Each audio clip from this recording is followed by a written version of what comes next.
नमस्ते, आपके साथ मैं हूं जयप्रकाश शर्मा और आप देख रहे हैं माहौल टाइट है। फिर कटघरे में ईवीएम। ये आज हम फिर से ईवीएम के मुद्दे पर बात कर रहे हैं। नतीजे आ चुके हैं। 400 पार का नारा पूरा नहीं हुआ। 80 सीटें यूपी में बीजेपी जीत नहीं पाई, लेकिन सफलता ठीक ठाक विपक्ष को मिल गई। फिर भी विपक्ष ईवीएम पर सवाल उठा रहा है।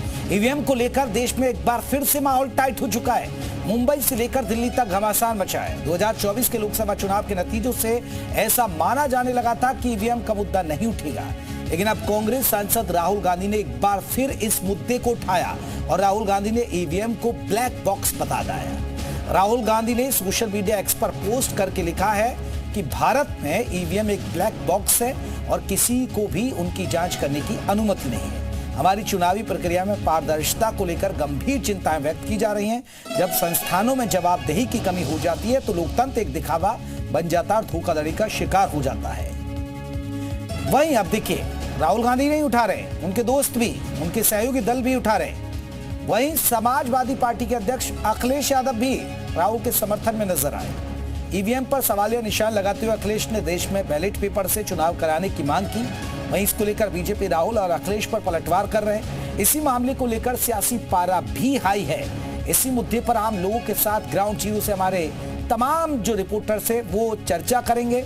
हम उनके पास चलेंगे, लेकिन खबर क्या है ये एक बार फिर से जान लीजिएगा। खबर यह है कि राहुल गांधी ने ट्वीट करके ईवीएम पर सवाल उठा दिए हैं। राहुल गांधी कह रहे हैं कि भारत में ईवीएम एक ब्लैक बॉक्स है, किसी को ईवीएम जांच की इजाजत नहीं है। राहुल गांधी ने यह बात कही है। मस्क की पोस्ट और एक रिपोर्ट का उन्होंने हवाला भी दिया। मुंबई की घटना का जिक्र कर जताई नाराजगी। मुंबई 48 वोट से जीत वाली सीट पर बवाल बढ़ा है। इसके अलावा राहुल गांधी ने ट्वीट करके ईवीएम पर जो हम बता रहे थे सवाल, इसके अलावा अखिलेश यादव ने भी सवाल उठा दिए हैं। अखिलेश यादव भी कह रहे हैं कि चुनाव ईवीएम की जगह बैलेट पेपर से होने चाहिए।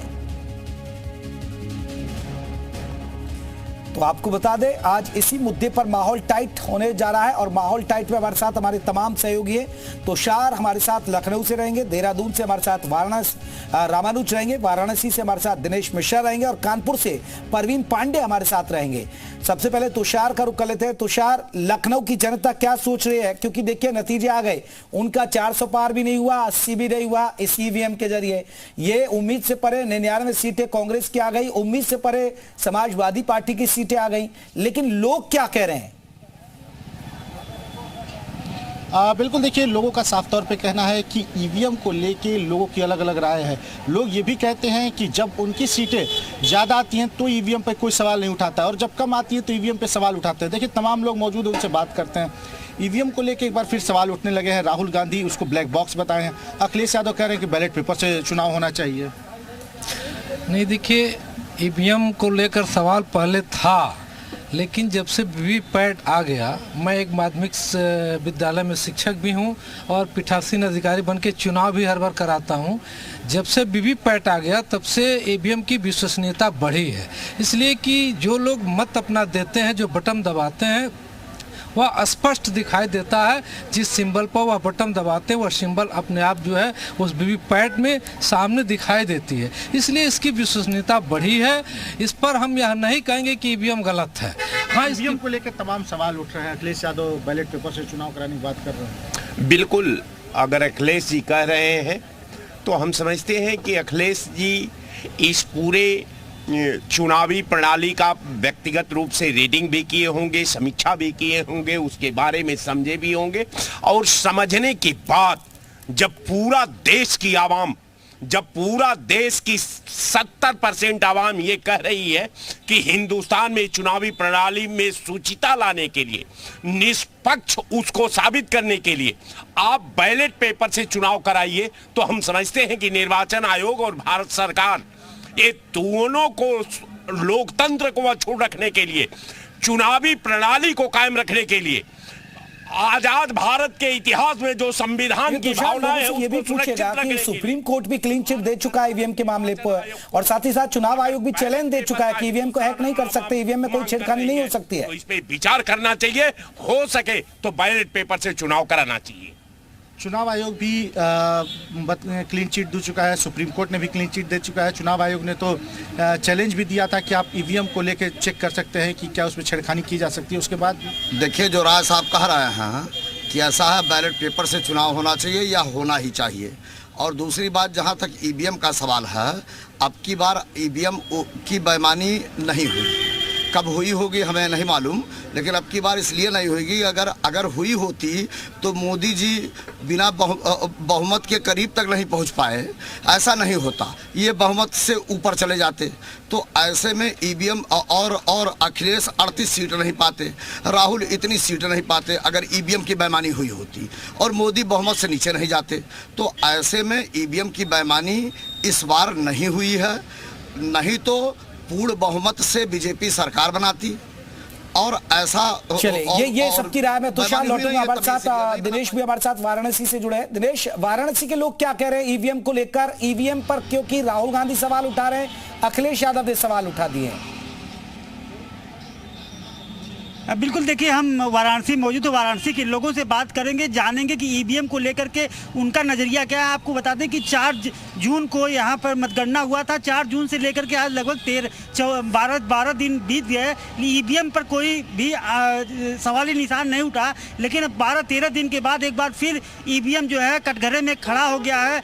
एक तरफ जो है एलन मस्क इस पर ईवीएम को लेकर के बयान दिए, उसके बाद राहुल गांधी, और आज ही महाराष्ट्र के उत्तर पश्चिम लोकसभा में ईवीएम को लेकर के एक तरह से बवाल चल रहा है, और राहुल गांधी ने इसको एक बार ब्लैक बॉक्स बताया है। तो यहाँ के लोगों से हम बात करते हैं, वाराणसी के लोगों से, और जानते हैं कि ईवीएम पे उनका क्या कुछ नजरिया है। जी, आप अपना नाम बता दीजिए। आत्माराम पांडे। आत्मा जी, ईवीएम को लेकर राहुल गांधी ने एक बार फिर बयान दिया है कि ईवीएम ब्लैक बॉक्स है। जब चुनाव हार जाते हैं तो ईवीएम पे सवाल उठता है, चुनाव जीत जाते हैं तो ईवीएम पे सवाल नहीं उठता है। और ईवीएम तो मान लीजिए हम लोग वोट डालते हैं तो देखते हैं कि हमने किस पार्टी को वोट दिया, और उसकी टिकट भी आती है, इसलिए ईवीएम पर कोई बहुत सवाल नहीं उठना चाहिए। अब आप बताइए कि ईवीएम को लेकर के, हालांकि सुप्रीम कोर्ट ने, चुनाव आयोग ने चैलेंज दिया था कि ईवीएम को आप चेक कर सकते हैं, लेकिन एक बार ईवीएम को लेकर के आप देख सकते हैं महाराष्ट्र में सुबह से बवाल चल रहा है, मुकदमे तक दर्ज हुए हैं, वहाँ एलन मस्क ने किया। तो अब आपका क्या नजरिया? बनारस आप मोदी के संसदीय क्षेत्र के हैं। जी, हम तो ये जब तो ये देखते हैं कि सारे ईवीएम चेक करने के बाद, सब कुछ कंप्लीट करने के बाद, और उसके बाद भी ईवीएम में कुछ न कुछ हमेशा विवाद के घेरे में रहता है ईवीएम। और क्या कारण है कि ईवीएम में हमेशा, आज देख लीजिए, आज महाराष्ट्र पूरा ईवीएम को लेकर चर्चा का विषय बना हुआ है। तो अब इतना ईवीएम के विषय में तो हम लोग इतना अंदर से गहराई से जान नहीं पाते, लेकिन हकीकत यह है कि ईवीएम हमेशा कटघरे के घेरे में रहता है। क्या आपकी इच्छा है क्या कि ईवीएम को हटा देना चाहिए, बैलेट पेपर पर चुनाव कराना चाहिए? बिल्कुल बिल्कुल, हमारे समझ से तो ये सबसे उचित रहेगा। अब आपसे जानते हैं, आप युवक हैं यहाँ के, ईवीएम को लेकर के आपका क्या कहना है? ईवीएम हालांकि मतगणना के बाद कटघरे से बाहर हो गया था, कोई भी उस पर सवाल नहीं उठाया था, लेकिन एक बार फिर ईवीएम को लेकर के अब सवाल उठने लगा है। देखिए, ईवीएम का मामला है तो ये तो चुनाव हुआ है जो, इसमें तो गड़बड़ी ज़्यादा हुई है, क्योंकि हम वहाँ पे खड़े को भी देखे हैं, क्योंकि भाजपा और कांग्रेस में तो लड़ाई छिड़ी पहले से ही चल रही थी। लेकिन इस बार जितने भी लोग हैं, नवयुवक हैं, बुजुर्ग हैं, जो भी हैं, अब सोच समझ के वोट देने के बाद भी ये गड़बड़ी हुआ है कि इसमें बैलेट पेपर से ही वोट देना बेहतर पड़ेगा। तो आपका मानना है कि मतलब बैलेट पेपर आना चाहिए। आपका ईवीएम को लेकर क्या कहना है? देखिए, इस बार का जो चुनाव हुआ है पूरी तरह से निष्पक्ष हुआ है, जैसा इलेक्शन कमीशन ने कहा था, दावे के साथ कहा था। अगर किसी ईवीएम में घोटाले हैं तो सबूत पेश करें। और जहाँ तक बात है कि राहुल गांधी या जितने विपक्ष के नेता के द्वारा लगाया गया आरोप है, सबका सब निरर्थक है। चलिए, वाराणसी के लोगों की ये राय है। कुछ लोग कह रहे हैं कि बैलेट पेपर से होने चाहिए। देहरादून के लोग क्या सोचते हैं? जल्दी से रुक कर लेते हैं, हमारे साथ रामानुज जुड़े हुए हैं। रामानुज, देहरादून की जनता क्या सोच रही है? क्योंकि ईवीएम सवालों के घेरे में आ जाती है। ठीक है, विपक्ष को सफलता ज्यादा नहीं मिली, तो क्या इस वजह से हो रहा है? लोग क्या सोचते हैं? जल्दी से बात करेगा। मस्जिद से जो कहा गया वही इनके लिए सर्वोपरि। बिल्कुल जयप्रकाश, सीधे तौर से इन्हीं लोगों से जान लेते कि ईवीएम को लेकर के जो सवाल उठा, आप लोगों की क्या राय है? देखिए, हम तो अभी तक विस्मित थे कि अभी तक कांग्रेस पार्टी ने और तमाम विपक्ष ने ईवीएम का मुद्दा नहीं उठाया, और लेकिन आज ईवीएम का मुद्दा उठा के इन्होंने अपनी जो मंशा स्पष्ट कर दी। और सबसे पहले तो राहुल गांधी को और जो अखिलेश यादव हैं इनको अपनी कॉन्स्टिट्यूंसी पे की जांच करानी चाहिए। बड़ी बात। आप क्या कह रहे हैं? देखिए, ये इनका एक दिवालिया जो मानसिकता है, मैं तो यही कहूँगा। और इतने पढ़े लिखे होने का क्या फ़ायदा? बिल्कुल, पढ़ाई लिखाई का भी इसमें स्टेटस देखना जरूरी है। ईवीएम मशीन का जो लगातार लंबे समय से सुनने में आ रहा था कि जब भी कांग्रेस पार्टी या विपक्ष के लोग हारते थे तो ईवीएम का रोना कर देते थे। और इस बार हमने मोदी जी जब चुनाव जीते तो उन्होंने कहा कि भाई ईवीएम का रोने वाले हैं, लेकिन ये चुनाव जीत गए, इन्होंने ईवीएम का रोना नहीं रहा। अब अपनी जेब मिटाने के लिए, अपनी जेब को खत्म करने के लिए ऐसा मुद्दा लेकर अनपढ़ लोगों की तरह वाक्य भी यूज करना, ये इनकी शोभा नहीं देता। बिल्कुल। आप क्या मानते हैं? देखिए, अगर ईवीएम को हैक किया जा सकता तो क्या ये घुली मिली सरकार बनाई जा सकती थी? अगर ईवीएम को हैक करा जाता तो सिंगल एक सरकार बनती। लोकतंत्र को कायम रखने के लिए ईवीएम से वोटिंग कराई गई और आप देखिए उनकी भी सीटें आई हैं और दूसरी पार्टियों की भी सीटें आई हैं। तो ऐसा कुछ नहीं, ये मानसिक रूप से पागल हो चुके हैं। बिल्कुल। तो देखिए जयप्रकाश, इस तरह से अलग अलग रिएक्शन है। और फिलहाल जिस तरह से अभी ईवीएम को लेकर के कोई उसको ब्लैक बॉक्स कह रहा है, कोई कह रहा है कि उसको एआई के जरिए हैक करने की आपके पास परवीन पांडे हमारे साथ कानपुर से हमारे सहयोगी जुड़े हैं, उनका रुख कर लेते हैं। परवीन, कानपुर की जनता क्या सोच रही है? देहरादून के लोगों की तो राय हमने सुन ली, लेकिन कानपुर के लोग क्या कह रहे हैं? जी भी बिल्कुल बताना चाहेंगे, बयान आया लेकिन बड़ा लेट में आया, क्योंकि जिस एलन मार्क्स ने अपना बयान दिया उसके बाद में राहुल गांधी ने ब्लैक बॉक्स बोला। तमाम युवाओं की टोली हमारे साथ सीधे उनसे जानते हैं। क्या नाम आपका? मेरा नाम आकाश दीक्षित है। राहुल गांधी का बयान आपने सुना होगा, ब्लैक बॉक्स बोल दिया ईवीएम को, बैलेट पेपर से चुनाव होना चाहिए, क्या कहेंगे? अभी तक तो हमें लग रहा था वाकई राहुल गांधी चुनाव लड़े, लेकिन अब पूरा यकीन हो गया, जो इन्होंने अपनी बातों को कहा है इससे यकीन हो गया कि वाकई पप्पू है। पप्पू की परिभाषा एकदम इन्होंने स्पष्ट कर दिया। अयोध्या जैसी सीट माननीय मोदी जी हार गए हमारे, अब उस पर भी शक कर रहे हैं, संदेह कर रहे हैं कि एक ब्लैक बॉक्स बता रहे हैं। इन्हें अभी भी शर्म नहीं है, इस चीज को सोचना चाहिए। अयोध्या जैसी सीट के वादी बना जैसी सीटों पर 1,52,000 से मोदी जीत रहे, जिसकी जीत 5 लाख होती थी जाकर के। अभी भी अगर शर्म बची हो तो वाकई इनके जनता ने दिखा दिया है। खटाखट जो 8500 वाले, हम तो कह रहे हैं जब जीतने के बाद की बात करें तो अभी भी तो जीते हैं, 99 सीटें जीते, अभी बंटवा दे। खटाखट 8500 क्यों नहीं दे रहे? हमें लगता है खटाखट लोग पास आने लगे होंगे। क्या कहेंगे आप? ये तो राहुल गांधी जी का जैसा नाम है कि पप्पू, आज उन्होंने ये साबित किया कि वाकई में वो पप्पू है। उनको ये चीज़ सोचनी चाहिए, जब वो अमेठी से चुनाव लड़े थे, जब वो हार गए थे, इस बार वो रायबरेली से लड़े चुनाव, तब वो जीत गए। जीतने के बाद भी उनको ये लग रहा है कि ईवीएम में धांधली है, तो ये उनके लिए बहुत ही निंदा का विषय है कि उन्होंने जो ऐसे शब्दों का प्रयोग किया है। इतनी ज्यादा सीटें लेके राहुल गांधी आए तो ईवीएम से ही चुनाव हुआ है ना? हाँ, ईवीएम से। सवाल क्यों? अभी तो राहुल गांधी इसीलिए उनका नाम रखा गया पप्पू। अरे अब वो लोग तो ये चाह रहे हैं ना, कि सोच रहे हैं कि हम बैलेट बॉक्स से पेपर कराएं, फिर वो पुरानी प्रवृत्ति हासिल कर सके। भाई जब बॉक्स में वोट जाया करते थे तो लूट गुंडा घसोटी का वोट बदले जाते, छीना झपटी हुआ करती थी। ये वो दिन चाहते हैं कि हम जीत की मात्रा बढ़ा लेंगे, बैलेट पेपर से जो चुनाव करा के चुरा लेंगे वोटिंग को। भाई गुंडा प्रवृत्ति की छवि रही है, चाहे इंडिया गठबंधन की पूर्तियां रही है, गठबंधन की गुंडा रहे हैं, और ये लोग यही चाहते हैं। ईवीएम में इनका हो नहीं पा रहा, ईवीएम साफ सुथरी है मोदी जी के राज में और चुनाव सफलतापूर्वक हो रहे हैं। यही इन लोग का रोना, क्योंकि ये लोग भाई लूट घसोट मचा नहीं पा रहे हैं। इसी बात का रोना विपक्ष हमेशा से काम ही रहा है, लूट घसोट का, विपक्ष का। राहुल गांधी अखिलेश और दोनों ईवीएम पे सवाल उठा रहे हैं। फिलहाल इस बार चुनाव बड़ा दिलचस्प रहा है, सीटें भी काफी मिली है, इस पे क्या कहेंगे? अगर ईवीएम ऐसा होता तो ईवीएम को हैक कराना होता, अब तक कन्नौज जीत चुके होते और अयोध्या ना हारते। आज जो हमारे माननीय मोदी जी हैं, इस जो 1,52,000 वोटर जीते हैं, 5 लाख वोटर जीते वाराणसी से, और यही निंदा होती है। अगर जो खटाए वोट है जो हमारे राहुल गांधी जी का आप भी जीते ना, वो अपने पास से दे देना 8500, क्यों नहीं दे रहे? परवीन, ये कानपुर की जनता की आवाज हम सुन रहे थे, अब लौटेंगे। तुषार हमारे साथ लखनऊ से जुड़े। तुषार, एक बहुत महत्वपूर्ण सवाल है। जिस तरह आम लोग कह रहे हैं कि अयोध्या क्यों हार जाते अगर ईवीएम में गड़बड़ होती, और प्रधानमंत्री नरेंद्र मोदी की जो जीत का फासला वो 1.5 लाख ही क्यों होता, अगर पूर्ण बहुमत की सरकार क्यों नहीं होती, कम से कम 270, 72, 73 जो जादुई आंकड़ा पूर्ण बहुमत का होता वो ही कर लेते अगर ईवीएम में हैक करते या छेड़छाड़ हो जाती तो?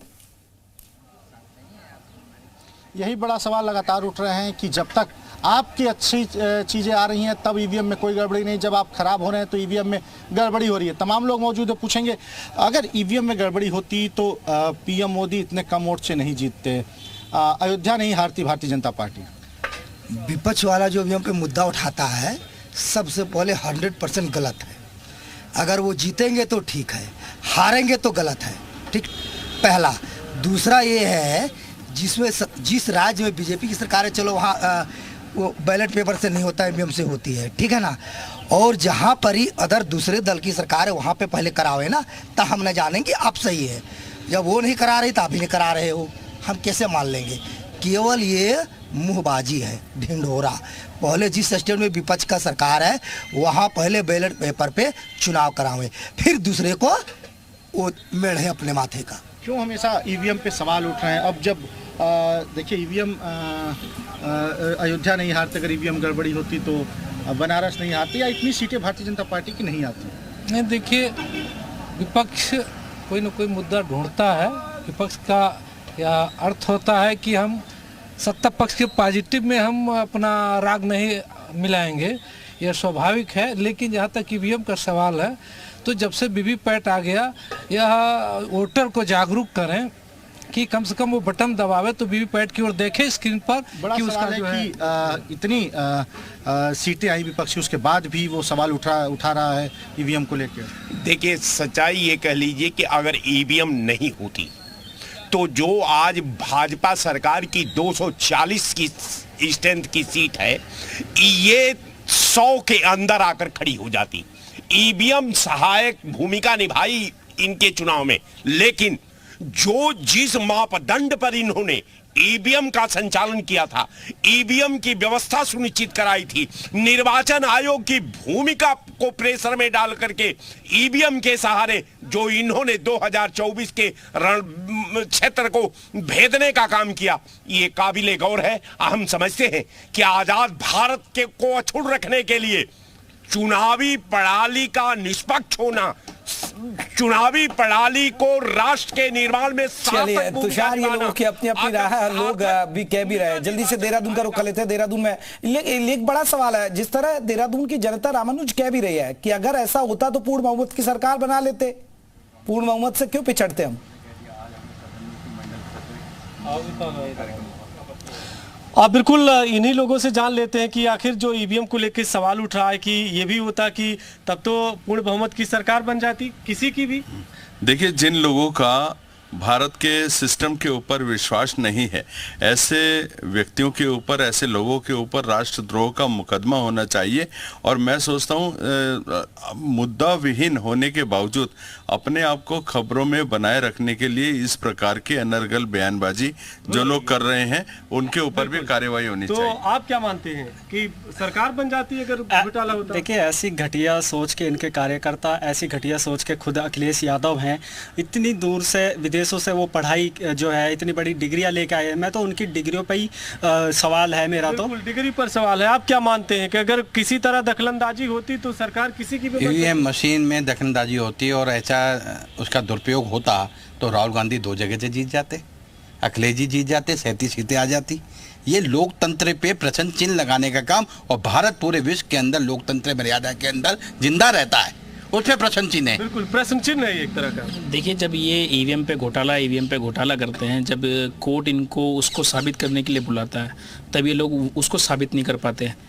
और ये ईवीएम पर ये इल्ज़ाम लगाते हैं कि ईवीएम हैक कर रखी है। अगर ईवीएम हैक होती तो ये सरकारें कैसे बन पाती?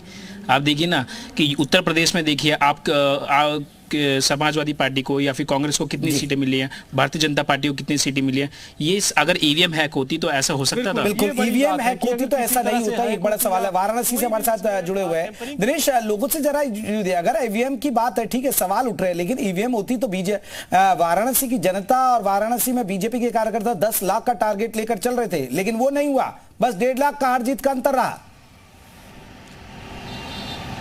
बिल्कुल, यहाँ के लोगों से हम जानते हैं जयप्रकाश जी की अगर वाकई ईवीएम हैक जैसे ईवीएम का कुछ रहता तो जो 10 लाख का आंकड़ा पार करना था, कम से कम उसका 50% तो हो जाता। इसके साथ साथ हम आपको बता दें कि जो ईवीएम को लेकर के पहले सवाल ये निशान उठा था, तो लोग बकायदे कांग्रेस हुई, सपा हुई, ईवीएम की रखवाली की बकायदा। जब से ईवीएम मतदान के बाद से मतगणना के दिन तक लोग वहीं पर इकट्ठे रहे कि पहले आरोप था कि ईवीएम को बदल दिया जाता है, उससे हालांकि छुटकारा मिल गया। अब यहाँ के लोगों से जानते हैं कि अब क्या कुछ इनका। आप ये बताइए कि ईवीएम को लेकर के एक बार फिर राहुल गांधी ने कमेंट किया है, ट्वीट किया है कि ईवीएम ब्लैक बॉक्स है, क्या लगता है ईवीएम का कोई घोटाला, ईवीएम का कोई हैक होना होता तो प्रधानमंत्री यहाँ 1,52,000 वोट से जीतते? ऐसा है ना, ईवीएम 2014 के पहले जीती थी, 2014 से 2014 के बीच में ईवीएम हार रही थी, समझ रहे हैं ना। 2024 ईवीएम की जीत हुई है, ईवीएम जीती हुई 2024 में। क्या मतलब करना कि ईवीएम हैक होना, जो ब्लैक बॉक्स? एकदम ईवीएम एकदम सही है। ये जो लोग ईवीएम पे आरोप लगा रहे हैं ना, सारे गंदे हैं, सारे गंदे हैं। आज इतने दिन मतगणना के इतने दिन बाद फिर एक बार ईवीएम को, अब उनके बुद्धि को इलाज की ज़रूरत है। वो अब इटली जाएंगे तो उनका थोड़ा माइंड फ्रेश होगा, तो फिर आगे ईवीएम की समस्या होगी उनकी। आत्मा जी, अभी यहाँ के लोगों का, प्रधानमंत्री नरेंद्र के संसदीय क्षेत्र का है, यहाँ के लोग, कुछ लोगों ने मांग किया कि बैलेट पेपर चुनाव होना चाहिए, आपका क्या? नहीं, हमारा राय नहीं है सर। अगर बैलेट पेपर या ईवीएम में गड़बड़ी होता तो मोदी जी 1.5 लाख वोट से जीतते, जहाँ 10 लाख वोट के उम्मीद थी लोगों को। अगर ईवीएम में गड़बड़ी होता तो 1 लाख 1.5 लाख वोट से मोदी जी जीतते। बिल्कुल। अब आपसे जानते हैं, ईवीएम को लेकर एक बार फिर कटघरे में खड़ा हुआ है। आज ईवीएम को लेकर राहुल गांधी, वहीं अखिलेश यादव ने सवाली निशान उठाया है, और राहुल गांधी ने यहाँ तक लिखा है, बोला कि ईवीएम ब्लैक बॉक्स है। क्या मानना आपका? भैया, जहाँ वो जीतते हैं वहाँ ईवीएम अच्छा रहता है, और जहाँ वो उनको हार मिलती है तो उनके पास कोई और मुद्दा नहीं, ईवीएम पर ही ठिकरा फोड़ते हैं वो। बस यही मामला है। ईवीएम को लेकर के आप लोग एकदम 100% संतुष्ट हैं और आश्वस्त हैं। चलिए, पूरी तरह आश्वस्त है वाराणसी के लोग, पूरी तरह आश्वस्त है। जल्दी से हम कानपुर का रुख कर लेते हैं। कानपुर से हमारे साथ परवीन भी जुड़े हैं। परवीन, कई राज्यों में अगर बात करें, चाहे कर्नाटक की बात करें, केरल की बात करें, वहां पर कांग्रेस की सरकार है, और कई जगह तो बीजेपी का सुपड़ा साफ हो गया इस लोकसभा चुनाव में। पंजाब में खाता भी नहीं खुल पाया इस बार, तो वहां ईवीएम सही हो जाती है और यहां सवाल उठ रहे हैं। जरा लोगों से पूछिए। जेपी, बात तो यही है, लेकिन चंद्रशेखर जो पूर्व यहाँ की सूचना प्रसारण मंत्री रहे केंद्र सरकार ने जवाब दिया कि इसमें ब्लूटूथ भी नहीं है, कोई वाईफाई नहीं है, उसके बाद भी ये अमेरिका नहीं है, इंडिया है, यहाँ गड़बड़ी नहीं होती। लेकिन फिलहाल चूंकि अब अगर ऐसी बातें आ रही, राहुल गांधी अखिलेश तो तंज कस रहा है कि ईवीएम में गड़बड़ी को लेके, तो युवाओं से बातचीत करते हैं। एक सवाल और है, क्या ये भी हो सकता है कि सरकार नहीं बन पाई, इसके लिए बड़े आप बबूला है तो इसके लिए सवाल उठा सकते हैं? ये बात तो शुरुआत से खिसियानी गुल्ली हमेशा खंबा नोचती है, और वही काम इस समय राहुल गांधी का। इस समय तक खिसियाए हुए बैठे हैं कि उनको तो इस समय सारे सुनने में स्पीकर की भी मांग कर रहे हैं, शायद वो विधानसभा में अपना स्पीकर बैठा जाते हैं। इस समय इतना ये भरपूर मात्रा में खिसिया चुके हैं, इसकी कोई सीमा नहीं है। पप्पू तो अपना भाई पप्पूपन तो दिखाएंगे, कहाँ रह जाएगा पप्पूपन, और जनता को भी यकीन है कि ये वाकई पप्पू हैं, इसीलिए तो जनता ने इनको नकार दिया। 99 पा गए, इस बार की क्या पा रही होगी भाई, इनके ऊपर भी कहीं ना कहीं, लेकिन मोदी पर पूरा आशीर्वाद है जनता का, और ये हमेशा बना रहेगा, हमें लग रहा है। ईवीएम को लेकर तमाम सवाल है। बगल पड़ोसी जिले में अखिलेश यादव बम्पर वोटों से जीते हैं, अगर गड़बड़ी होती तो स्मृति ईरानी जीत जाती और तमाम केंद्रीय मंत्री जीत जाते। अगर ईवीएम में अगर धांधली होती तो आज अयोध्या में जीत चुके होते, कन्नौज लोकसभा सीट भी जीत चुके होते, अमेठी भी जीत चुके होते। ये तो सब कहने की बातें होती हैं। चलिए, देखिए, तमाम लोग हैं, सबकी अपनी अपनी राय। बहुत बहुत शुक्रिया तुषार, और हमारे साथ दिनेश जुड़े, हमारे साथ रामानुज जुड़े, हमारे साथ परवीन पांडे कानपुर से जुड़े। आप सभी का बहुत बहुत शुक्रिया। लेकिन एक बड़ा सवाल है, आप सोचिए, अब विपक्ष के पास मुद्दा नहीं है। पहले विपक्ष को लग रहा था कि हो सकता है कि मोदी सरकार ना बने, गठबंधन हो गया, कैबिनेट विस्तार भी हो गया, मंत्री भी बन गए, मोदी जी G7 में भी जा रहे हैं, तो अब मुद्दा तो कुछ तो चाहिए। अब वो मुद्दा हो रहा है, इसलिए माहौल टाइट हो रहा है ईवीएम पर।